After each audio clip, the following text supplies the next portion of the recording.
What are the types of hazards defined by industrial hygiene? Industrial hygiene is all about protecting workers and the general public from workplace hazards that can affect their health and safety.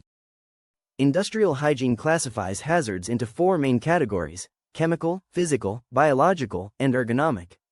Each of these presents unique risks and requires specific control measures to ensure a safe working environment.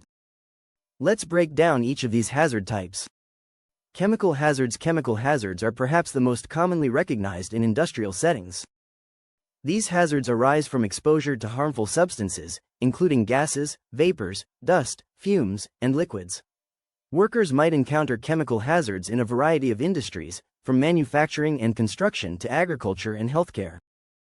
Exposure to chemical hazards can lead to acute effects, like burns or poisoning, as well as chronic conditions such as respiratory diseases or cancers. Effective industrial hygiene practices include proper ventilation, the use of personal protective equipment, PPE, and regular monitoring of air quality to minimize these risks.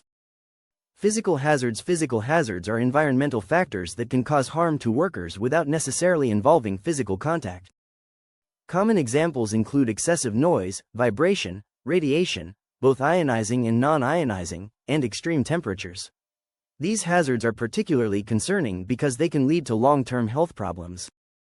For instance, prolonged exposure to loud noise can cause hearing loss, while exposure to extreme temperatures can lead to heat stress or hypothermia.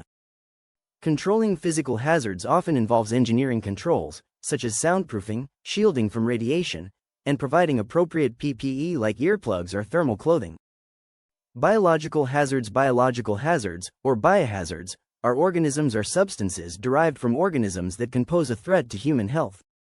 This category includes bacteria, viruses, fungi, parasites, and other infectious agents that workers might encounter in certain environments, such as healthcare facilities, laboratories, and agricultural settings. Exposure to biological hazards can result in infections, allergic reactions, or other serious health conditions. To mitigate these risks, industrial hygiene practices may include vaccination programs, use of PPE, sterilization of equipment, and strict hygiene protocols to prevent the spread of harmful biological agents. Ergonomic hazards. Ergonomic hazards relate to the design of workspaces, tools, and tasks in a way that can cause strain or injury to the body. These hazards are often associated with repetitive motions, improper lifting techniques, awkward postures, or poorly designed workstations. Ergonomic hazards can lead to musculoskeletal disorders, MSDs, like carpal tunnel syndrome, tendinitis, or lower back injuries. Addressing these hazards involves redesigning work processes to fit the worker's physical capabilities, providing ergonomic tools and equipment, and educating workers on proper body mechanics. Conclusion. Understanding the types of hazards defined by industrial hygiene is crucial for maintaining a safe and healthy work environment. Whether dealing with chemical, physical, biological, or ergonomic hazards, it's important to implement comprehensive safety protocols that protect workers from potential harm. By identifying and controlling these hazards, we can create workplaces that are not only compliant with safety regulations but also conducive to the well-being of everyone involved.